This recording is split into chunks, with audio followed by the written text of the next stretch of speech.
दोस्तों, हमारा ब्रह्मांड जीवन पैदा करने वाली असीमित ऊर्जा के साथ ही बना हुआ है और हमारे ब्रह्मांड में जीवन को पैदा करने वाली संभावना हर जगह बिखरी हुई है। किंतु इसके बावजूद भी हम पृथ्वी के अलावा कहीं और जीवन की खोज आज तक क्यों नहीं कर पाए। हम सभी जानते हैं कि हमारा पृथ्वी हमारे ब्रह्मांड की तुलना में बस एक धूल के कण के जितना बड़ा है। तो ऐसे में ब्रह्मांड का सारा जीवन रूपी ऊर्जा इस छोटे से कण में तो निश्चित रूप से नहीं समा सकती है। जाहिर सी बात है कि हमारे ब्रह्मांड में करोड़ों अरबों ग्रहों पर जीवन मौजूद होगा और दोस्तों, कुछ वैज्ञानिकों का तो यहाँ तक भी दावा है कि हमारे पृथ्वी पर भी जीवन मंगल ग्रह से ही आया है। हालांकि यह दावा कितना सच्चा है मुझे नहीं पता, लेकिन क्या कभी मंगल ग्रह पर भी जीवन मौजूद था? यदि था तो मंगल ग्रह का जीवन कब और कैसे नष्ट हुआ और हमारे पृथ्वी पर जीवन की उत्पत्ति कैसे हुई? दोस्तों, यह एक बहुत ही बड़ा सवाल है जिसका जवाब हम आज के इस वीडियो में जानेंगे। तो चलिए आज के इस वीडियो को शुरू करते हैं।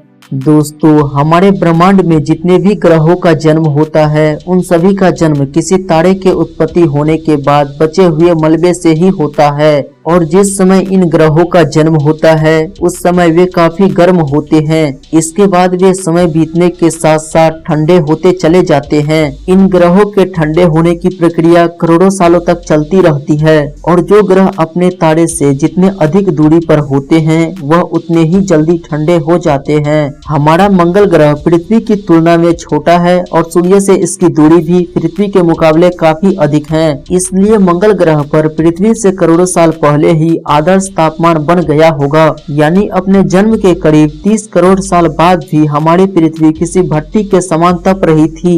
लेकिन मंगल ग्रह पर उस समय अच्छा तापमान होने की वजह से स्वच्छ पानी के सागर बहने लगे थे। मंगल ग्रह पर भारी मात्रा में पानी बहने के सबूत हमारी खोजी यानों के द्वारा भी ढूंढे गए हैं। मंगल के इन्हीं महासागरों में सूक्ष्म बैक्टीरिया जन्म लेने लगे। दोस्तों, किसी भी ग्रह पर जीवन की शुरुआत बैक्टीरिया के रूप में ही होती है। अन्य बड़े जीव बनने के लिए एक लंबा समय चाहिए होता है जो मंगल को नहीं मिला। दरअसल जिस समय मंगल ग्रह पर जीवन की शुरुआत हो ही रही थी उसी समय मंगल ग्रह से एक बहुत बड़ा एस्टेरॉयड बहुत ही तेज गति से टकराया और इस भयानक टक्कर से मंगल ग्रह का उत्तरी हिस्सा स्पेस में कहीं उड़ गया। इस टक्कर से हजारों परमाणु बमों के समान ऊर्जा निकली जिससे पूरा ग्रह पिघल गया होगा और इससे मंगल ग्रह पर मौजूद बैक्टीरियल रूपी जीवन निश्चित तौर पर नष्ट हो गया होगा। वहीं तकरीबन उसी समय हमारे पृथ्वी से भी एक थिया नाम का ग्रह टकराया, किंतु उस समय पृथ्वी पर जीवन मौजूद नहीं था।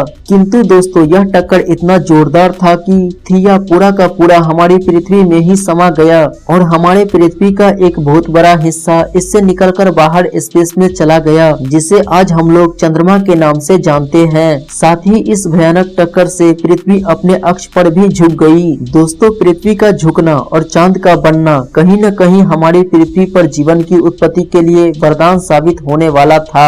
वर्ष 2004 में नासा के रोवर ने मंगल ग्रह की गजब तस्वीर ली। इन तस्वीरों में गोल पत्थर थे जो हजारों सालों तक पानी बहने के कारण बनते हैं। साथ ही इन तस्वीरों में काफी सारी दरारें और नदी रूपी रचनाएं भी दिखाई पड़ती हैं, जिससे वैज्ञानिक इस निष्कर्ष पर पहुंचे कि इस एस्टेरॉयड के टक्कर के बावजूद भी मंगल के धरती के अंदर तरल रूप में पानी मौजूद रहा होगा जो ज्वालामुखी के फटने के साथ भाप की अवस्था में मंगल ग्रह से बाहर निकला होगा, जिससे बादल बने, बारिश हुई और मंगल की सतह पर एक बार फिर से जीवन पनपने लगा। किंतु दोस्तों, मंगल ग्रह की सतह पर दूसरी बार पनपने वाला यह जीवन भी लंबे समय तक नहीं चल पाया और सूर्य से अधिक दूरी होने के कारण अब तक मंगल ग्रह काफी ज्यादा ठंडा होने लगा था, जिससे मंगल ग्रह का पानी बर्फ के रूप में बदलने लगा और मंगल ग्रह पर वर्षा चक्र समाप्त हो गया और बेहद अधिक ठंड होने के कारण बैक्टीरिया जैसा सूक्ष्म जीवन भी मंगल ग्रह से समाप्त होने लगा।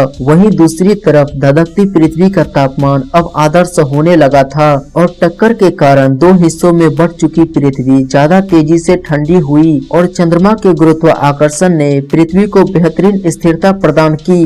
पृथ्वी को अपने अक्ष पर झुके होने के वजह से इस पर मौसम चक्र बनना संभव हुआ हुआ। हमारा ग्रह मंगल की तुलना में सूर्य के ज्यादा नजदीक मौजूद था, जिस वजह से यह मंगल की तरह जमा नहीं बल्कि आदर्श तापमान पर आकर पृथ्वी का तापमान गिरना बंद हो गया और इस कारण पृथ्वी पर जीवन मंगल ग्रह की तरह सिर्फ बैक्टीरियल तक ही सीमित नहीं रहा, बल्कि यहाँ भांति भांति के जीव विकसित होने लगे। किंतु दोस्तों, पहले पनपने वाले यह जीव समुद्र से बाहर निकलकर धरातल पर नहीं रह सकते थे, क्योंकि ओजोन परत नहीं होने के वजह से सूर्य के घातक विकिरण पृथ्वी पर पहुंचते थे। किंतु जब समुद्र के अंदर पनपने वाले जीवों से ऑक्सीजन का निर्माण होने लगा तो ऑक्सीजन के 3 अणुओं के मिलने से ओजोन परत का निर्माण हुआ, जो सूर्य के खतरनाक अल्ट्रावायलेट किरणों को पृथ्वी तक पहुंचने से रोकने लगा, जिससे जीवन समुद्र से निकलकर पृथ्वी की सतह पर भी रेंगने लगा और इससे तरह तरह के जीव जंतुओं का विकास होने लगा।